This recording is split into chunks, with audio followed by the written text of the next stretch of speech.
आज का।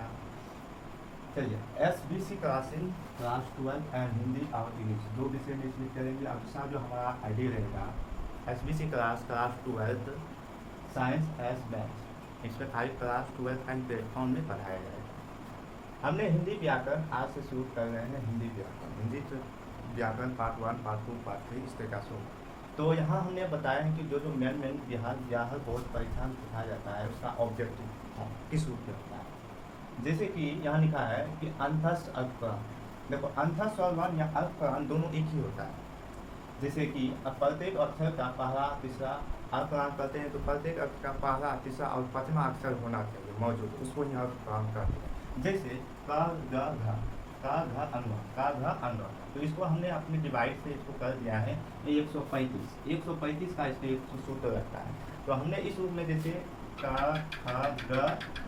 अंग, तो इसमें 1 2 3 4 5, लेकिन इन तीनों को क्या करना है, मात्र हमको 3 को लेना है। एक पहला अक्षर क्या हो गया 1, तीसरा अक्षर हो गया ग, और पांचवा अक्षर क्या हो गया अंग। तो इसको हम क्या कहते हैं, अल्पप्राण कहते हैं। जब इसमें अल्पप्राण होते हैं तो इसमें अंतस्थ स्वर्ण आता है। तो अंतस्थ और अल्पप्राण दोनों एक ही होता है। जैसे कि य, र और र, व, ये जो 4 अक्षर होता है य से लेकर व तक, ये जो होता है अंतस्थ या अल्पप्राण कहा जाता है। अंतस्थ या अल्पप्राण कहा जाता है। तो आपको समझ में आ गया कि य, र, व, ये 4 वर्ड जो है हमको किस रूप में कहेंगे, अल्पप्राण या अंतस्थ स्वरवर्ण के रूप में कहा है। मोस्टली पूछा जाता है कि यह कौन सा अक्षर है, तो अंतस्थ स्वरवर्ण है या अल्पप्राण भी है, तो इस रूप में दिया जाता है। अब उसके बाद है उष्ण या जिसको कहते हैं महाप्राण, जिसमें क्या हो, थोड़ा अधिक समय लगे, जैसे जिसमें क्या हो, थोड़ा अधिक समय लगे, उसी को हम क्या कहते हैं, उष्ण या महाप्राण कहते हैं। दोनों एक ही है। फर्क क्या है कि इसमें जो है ख ग से उत्पन्न होती है, जैसे कि से लेकर म तक उत्पन्न लेती है। तो इसमें 2 अक्षर होता है, प्रत्येक अक्षर का क्या होना चाहिए, दूसरा या चौथा अक्षर होता है। इसको हम मैथ के रूप में हम जब समझाते हैं तो क्या होना चाहिए, 24 या 24, या हम इसमें लिख दिया है 24 इस रूप में इस एक लाइन से चलते हैं। तो क के बाद खा होता है, तो खा को हम 2 से दर्शाते हैं, और उसके बाद क्या किए घ, तो घ हम किससे, तो घ किससे जाते हैं, 4 से। अब इसमें क्या होता है कि तारम स्व बंधन स्व धन स्व हो, तारम स्व बंधन स्व धन स्व हो, ये जितने भी अक्षर होते हैं सब क्या है, उष्ण महाप्राण होते हैं। तो इसको हम क्या करते हैं बाबू साहब, तो उष्ण महाप्राण करते हैं। तो यहाँ तक कोई दिक्कत नहीं होना चाहिए, उष्ण महाप्राण। तो इसको क्या कहते हैं, उष्ण महाप्राण। तारम स्व बंधन स्व धन स्व हो, ये जितने भी अक्षर है उष्ण महाप्राण होते हैं। अल्पप्राण में क्या होता है, य से लेकर व तक, ये अल्पप्राण जिसको हम कहते हैं अंतस्थ स्वरवर्ण। और उसमें क्या होता है कि इस स्व से लेकर व तक जितने भी अक्षर होते हैं महाप्राण, ये महाप्राण और उसमें होते हैं। और बाकी होता है घोष।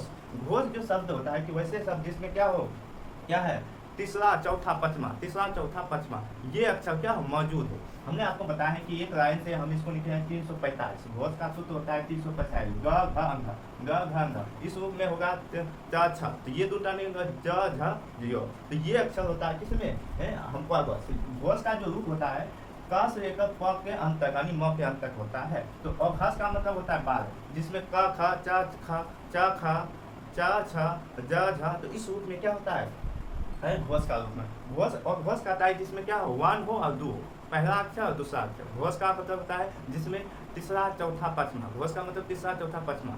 और इसमें क्या हो गया, अघोष में क्या होना चाहिए, सिर्फ पहला और दूसरा होना चाहिए। अब यहाँ हम चलते हैं, कुछ ऐसे उच्चारण हमने दृष्टि में देखे हैं जिसमें क्या होता है कि जिसमें बोला जाता है। जैसे हमने आप बताए हैं कि कंठ और नासिका का उच्चारण होता है ड, प्रतीक अंघ। अंघ का क्या होता है, कंठ और नासिका। जैसे अंघ बोलते हैं तो अंघ, तो अंघ का उच्चारण कहाँ होता है, कंठ और नासिका से। उसके बाद आता है क्या, तालु नासिका। इसको क्या कहते हैं, तालु नासिका। तो तालु नासिका में क्या होता है, य, क्या होता है य का उच्चारण तालु और नासिका दोनों में होता है। उसके बाद मुद्रा नासिका, इसको न से सूचित किया जाता है, किससे, न से। उसके बाद ओट नासिका, इसको म से सूचित किया जाता है, किस रूप में, म से। अब उसके बाद कंठ तालु ऐ, ये किससे भी सूचित किया जाता है, कंठ और तालु ऐ से शुरू होता है। कंठ ओट औ जो होता है, कंठ और ओट दोनों का मिलकर होती है। उसके बाद दंत ओट, ये सिर्फ व से होता है, किससे, व से।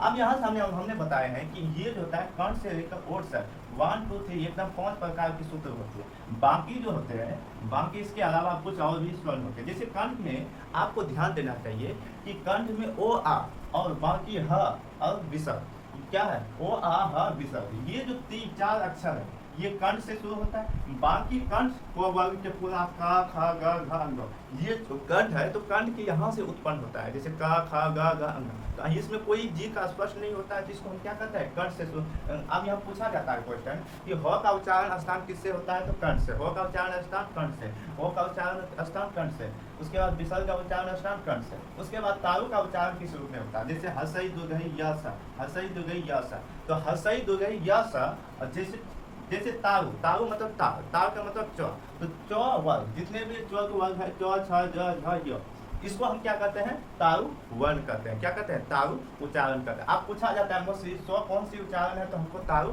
ये उच्चारण है। अब उसके बाद मूदा, मूदा क्या होता है, मूदा का अर्थ होता है, तो मूदाम क्या अक्षर होती है, मूदाम होता है री, री र स, र मतलब री र, तो ये क्या होती है, मूदाम होती है। जैसे ट वर्ग, ट वर्ग में क्या होता है, ट ठ ड ढ न, ये भी जितने भी अक्षर इसको क्या कहते हैं, मूदा। आपको पूछा जाता है कि र कौन सा अक्षर है, तो कौन सा उच्चारण दृष्टि है, तुमको कहेंगे क्या, मूदा पर टिक कर देना है। आगे है दंत, दंत में होता है री र स, री र स, ये जो उच्चारण स्थान है इसको टो वर्ग कहते हैं, टो वर्ग, तो थ द ध न। आप देखेंगे जी की स्पर्श कहीं ना कहीं आपकी जी की यहाँ होती है, दांत की ओर जा रहा है, जैसे ता था द ध न, तो जी और दांत का क्या हो गया, मिलन हो रहा है, तो मिलने की क्रिया किसके रूप में उच्चारण होता है, दंत से। अगर कह देंगे स्व का उच्चारण किसके रूप में होता है, दंत, तो स्व कौन स्व, तो तारण सुने मूर्धन सुने, सिर्फ स्व होनी चाहिए तब।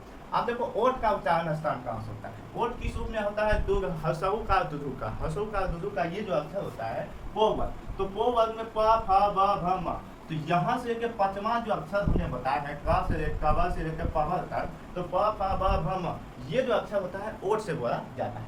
मैंने आपको कई बार पूछा गया था कि बालाघाट किसे कहते हैं, बालाघाट कहता है कि जिस वर्ण के उच्चारण में किसी अक्षर पर जो बल दिया जाता है, मतलब कोई भी जो शब्द होता है जैसे कमल, तो उसमें जो शब्द होता है कि क तथा म पर विशेष बल दिया जाता है, उसी को हम क्या कहते हैं, बालाघाट कहते हैं। अब यहाँ से एक बात आपको बता दें, यहाँ से यहाँ जो अक्षर होते हैं इसको हम कहते हैं संयुक्त स्वर, संयुक्त ध्वनि, इसको क्या कहते हैं, संयुक्त ध्वनि। 5वां जितने भी अक्षर इसको पंचमुखी भी कहा जाता है, संयुक्त स्वर भी कहा जाता है। जैसे अब एक बात है कि किसी भी चीज में एक मिलन होते हैं संयुक्त वर्ण, जैसे कि आपको पता है क हलन प्लस स्व, तो ये इसका अक्षर हो जाता है, क हलन प्लस मूर्धन स्व बराबर अक्षर हो जाता है, त प्लस र तो त्र हो जाता है, ज प्लस ज्ञ तो न्य हो। तो ये पार्ट हुआ 1 आज की विशेष क्लास में। अगले वीडियो में चलेंगे पार्ट 2 की ओर, एक विशेष टॉपिक की ओर, SBC class in class 12 Hindi एस इंग्लिश का टॉपिक। इसमें सबसे पहले चलेगा आपका ग्रामर, ग्रामर का बेस्ट रिक्वायरमेंट है, और एक नई सीरीज, एक नई क्लास आप जिसमें देख रहे हैं। धन्यवाद, राधे राधे।